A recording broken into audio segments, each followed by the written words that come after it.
You are quite in time for this show that takes you around the world without a visa, literally speaking. And today we will take you to United Arab Emirates, Senegal and Kenya. Our main guest today is Chege, a Kenyan civil engineer who is making a great contribution to the transformation of Dubai City. In a nutshell, this is the outlook of today's show. I got my first job basically from the airport. That time they were commissioning the Mall of Emirates. He is part of the works in the ever-changing Dubai skyline. In Senegal, the story of Kenyan athlete turned financial expert Felix Boutique. On Kenya to the World, we are planting close to 3 million plants every week. The hunger for Kenya's frozen avocados. And on My Magical Kenya, my 3-hour circuit around Lake Turkana.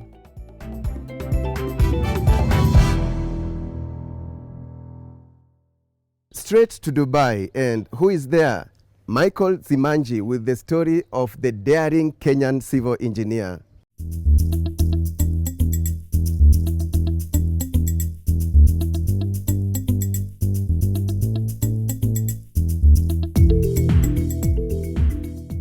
From record-breaking sites like the Burj Khalifa to the breathtaking landscape of the Palm Islands, not to mention the intricate transportation system, working in Dubai is definitely an engineer's dream. So you can imagine my excitement when I learned that one of our own is right in the middle of all this revolution in construction. Felix Chege is a civil engineer specializing in construction management. When I met him, he was busy putting the final touches to his latest construction project. Hey Michael, Hey Philip. how are you? Thank you bana. Kwa namna gani? Niko salama. Welcome to Dubai. Walking through his handiwork, I can't help but marvel at his expertise. Wow, it's so technological. Yeah, we are using the latest technology in home automation. Dubai is a place where everybody from all over the world comes in and they bring a lot of rich ideas. Personally, I have met a lot of people from all over the world who bring a lot of rich ideas, a lot of new building technologies, a lot of things like home automations that you are seeing in this property. They are all foreign stuff that have been designed elsewhere and perfected here. So they have a small kitchen to prepare snacks. When I came here, I got my first job basically from the airport the first day. And the second day I had to start working. This was in 2003, July, a time like now, summer. So that time they were commissioning the Mall of Emirates, and that was my first project that I did commissioning. Yes, it was that simple. But even more interesting is the fact that getting the relevant work permits was also a walk in the park. Basically, it's just you get your certificates in order, attested in Nairobi, from the Foreign Affairs, from the UAE Embassy, bring here, you do the same, Foreign Affairs and the Kenyan Embassy, and then you start doing the process with the authorities that are involved in construction. You do an exam, and they do a lot of each small test, they check on your certificates, and then good to go if you pass your exams. This is Chege's 17th year working in Dubai. In all that time, he has not only perfected his craft, but has also been able to incorporate a company of his own. I realized there is a miss out in communication between the client who don't have time, or who are out of the country, or who are do business flying a lot, and the contractors. So that's where I come in. I decided to set up a management company that helps bridge that gap of communication, programming, and conveying the interest of the client to everybody involved in the project. It seems that the only way to go for this accomplished son of Thika is up. He, however, does admit that the journey hasn't always been easy. The biggest challenge that I have faced is language, because with the people who work below engineer levels are usually Indians, and they don't talk a lot of English, all Arabic. People who have been brought up with Arabic as their first language, all Urdu as their first language. And those are the first languages that I had to learn. So basically today I can hear everything in Arabic, and I can speak everything in Urdu. Since daring abroad, Chege has been involved in numerous construction projects, but that doesn't mean that he has forgotten home. I have my foot still in Kenya. I fly a lot. I have started a couple of projects in Nairobi, and at the moment, without even disclosing so much, we are working on something with the Association of Kenyans in Dubai, where they want to do something very massive. And they have really asked me to help them putting up a project that will help Kenyans living in Dubai when they go back home to have something they can call theirs. For now, Chege has no intention of coming back anytime soon because to him, he's barely scratched the surface here in Dubai.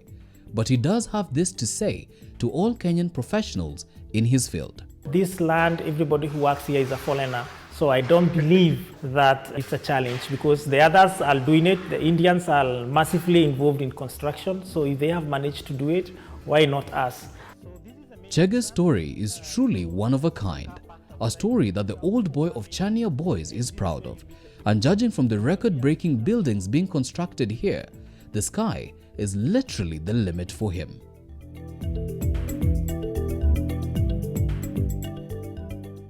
Quite an uplifting story there from Dubai by our reporter Michael Simanji. Let's now shift our attention to the Kenya to the World segment. And today we are tracing the value chain in Kenya's frozen avocados that make it to the global market.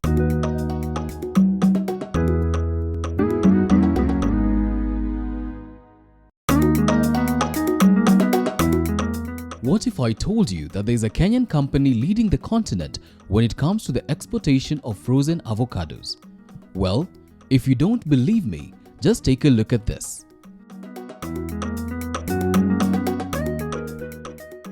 Sunripe Limited is an independent grower and processing company based in Naivasha, Nakuru County.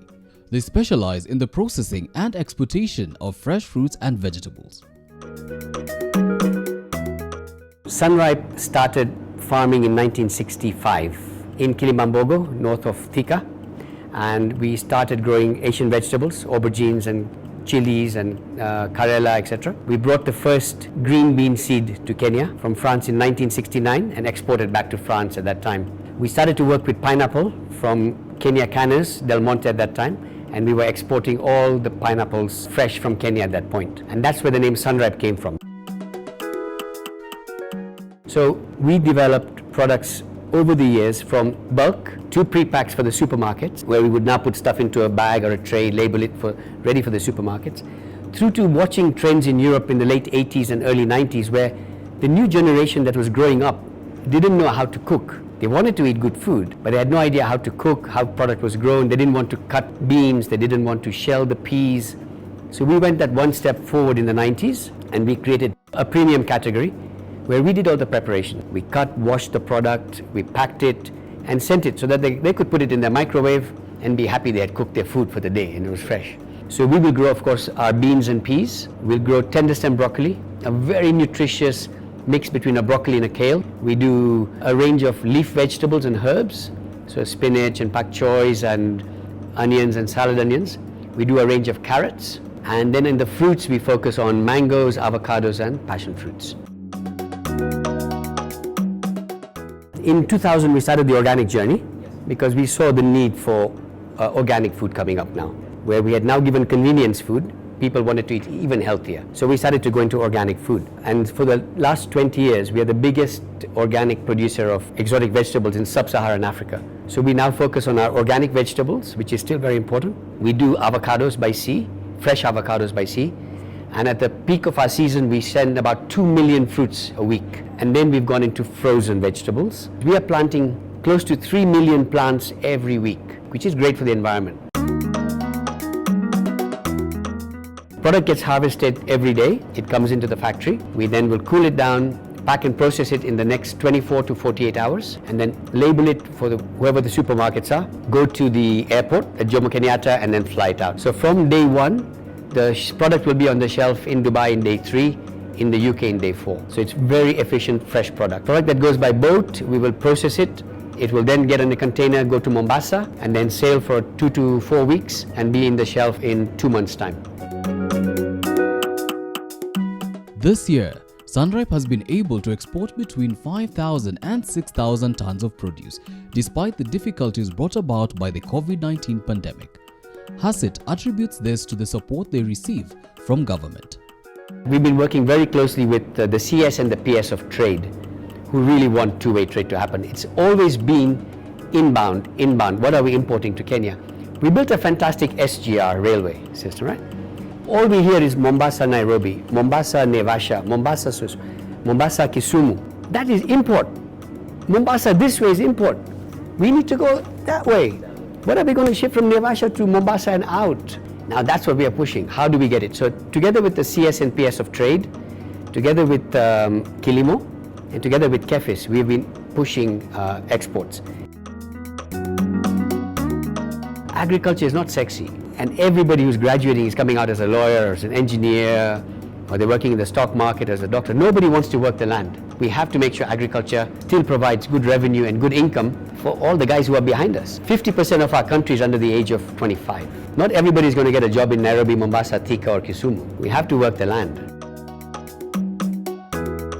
We work with close to 2,000 outgrowers, whether they grow beans or passion fruits or avocados. And each of those outgrowers has 5 people in their family. Plus, we have about another 1,200 people who work for us on the farms and in the factories. So another 6,000 there. So we were responsible for between 10 and 20,000 people sleeping on a full stomach every night. And that's what Sunripe is, and that's where our journey is so far. And that's Kenya to the world. My name is Michael Zimanji. That story leads us into a short break. When we return, Felix Boutique, a professional Kenyan athlete who got a scholarship to study in New York and later became a financial expert in Senegal. Also ahead, my 3-hour magical experience around Lake Turkana.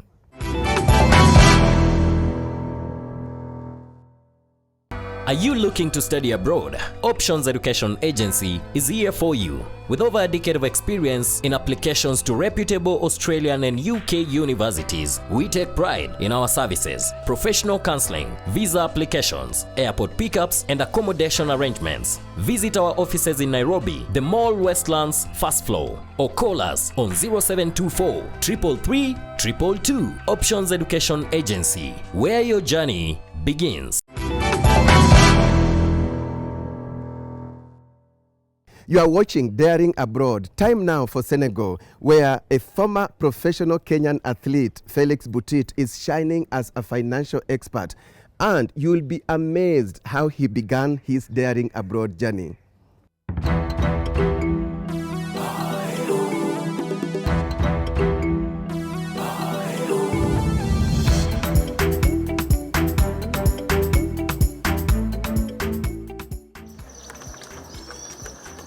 It's a typical morning in Dakar, Senegal's capital. Kenyan-born Felix Boutique is busy partaking in his favorite pastime. Although he no longer participates in professional competitions, running is still in his blood. And it is this very activity that first provided him with the opportunity to dare abroad. I went to school in New York, upstate New York, so it's just not far from the Canadian border, and I did a degree in accounting. So my undergraduate degree in accounting, and I also did a master's in finance and an MBA as well.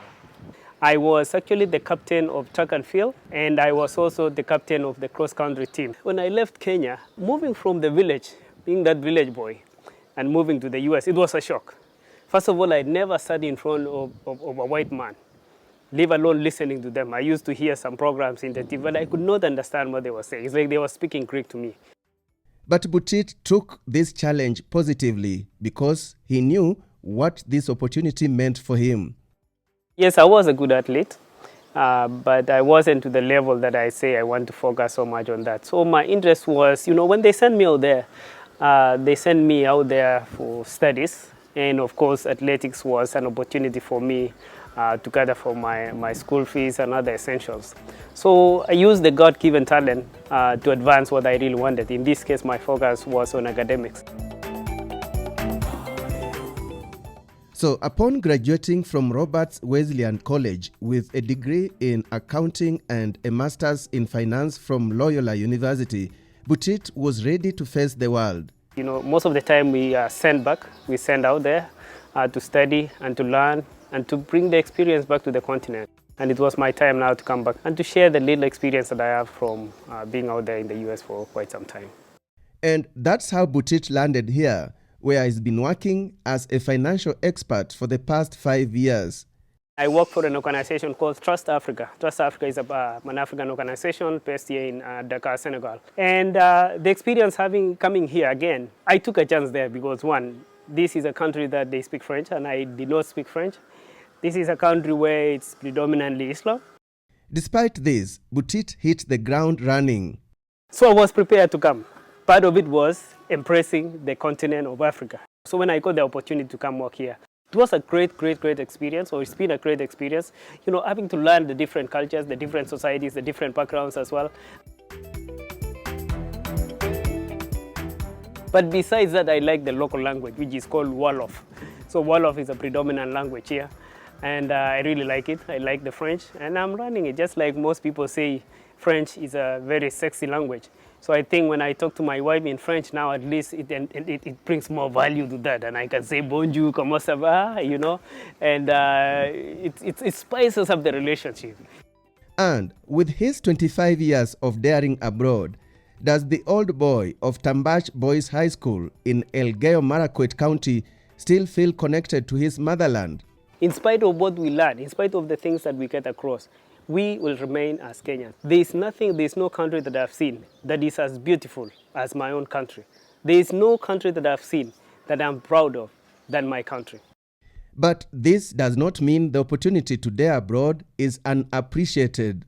Living abroad has helped me to understand the diversity and the richness of the cultures that we have across. Everybody has different backgrounds. Everybody has different perceptions about life. And it has taken me to look at life as a value. And as we wind up, these are his final words of wisdom. If you get a chance to travel abroad, don't waste it. Do it. Travel. Get to see what people are doing. Bring it back to your home country. Bring it back to your village. From running to dealing with statistics and money matters. Wow. Let's now fly over Lake Turkana, and you probably have no idea about the magic in this rarely talked about destination.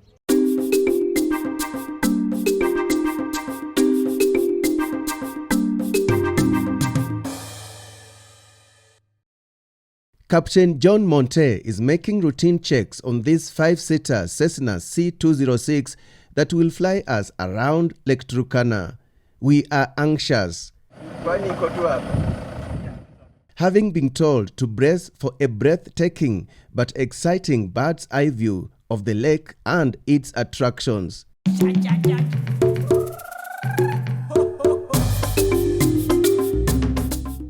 Captain Monte from Vertical Ventures flies tourists regularly on the Lake Turkana circuit. My cameraman Josephat Ekiru and assistant producer Jeremiah Eregai and I are first-timers, but we are lucky to be accompanied by the managing director of Elia Springs Resort, Rolf Glor, who understands the route and is ready to be our tour guide. We might fly a bit higher so that we have a good view. Chakwel, Southern Island, Lokipi, and the windmills towards Rongalani. Welcome aboard. Within no time, we are airborne. One of the things we notice is just how the lake has swallowing structures in some places.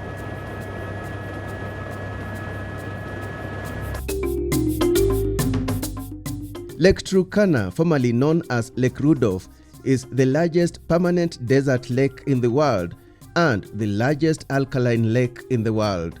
The lake lies in the Kenyan Rift Valley in northern Kenya. 3 rivers, the Omo, Takwel, and Kerio, flow into the lake, but the lake has no outflow. Its only water loss is by evaporation. This is Kerio Delta. It's all smooth so far, though we have been warned to brace for some turbulence at some point as it can get windy. Lake Turkana has several volcanic islands. This is Southern Island. It is the biggest island in the lake, covering nearly 3,900 hectares with locky shores, muddy bays with extensive bushes. And this is Nabiotum crater, yet another geological marvel in the middle of the lake. A bit windy here, but manageable. Then we overfly Loyangalani, which is located on the Marsabit side of the lake. It is a popular tourist destination in northern Kenya. This is where the El Molo people live, although it is home to Turkana people. El Molo is considered to be the smallest tribe in Kenya. After a 1.5 hour tour in the skies, we land at Loyangalani for lunch. After lunch, the journey continues. This is Sibiloi National Park, yet another signature attraction managed by the Kenya Wildlife Services.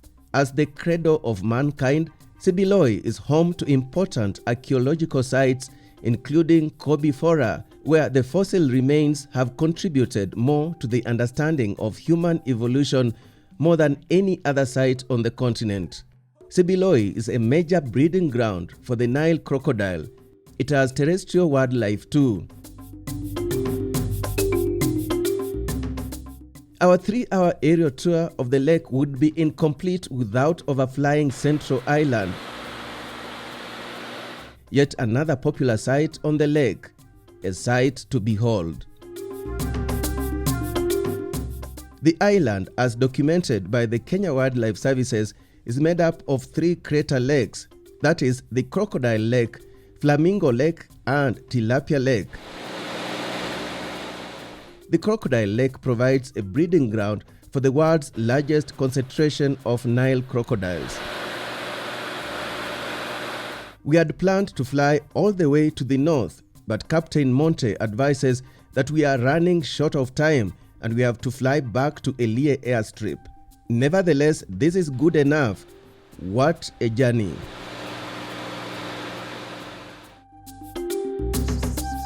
We fly under Vertical Ventures, which is our agent company. We are based in Wilson Airport, but we also have a satellite based here in Lodwar and Elie.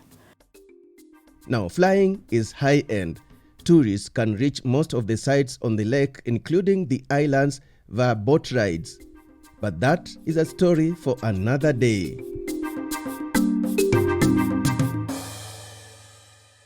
That's just a tip of the iceberg of what you can find in Turkana. We have more for you in our next show. We are glad you found time to be with us today. We took you to the United Arab Emirates, Senegal, and Kenya. Let's do it again next time, and thank you so much for watching.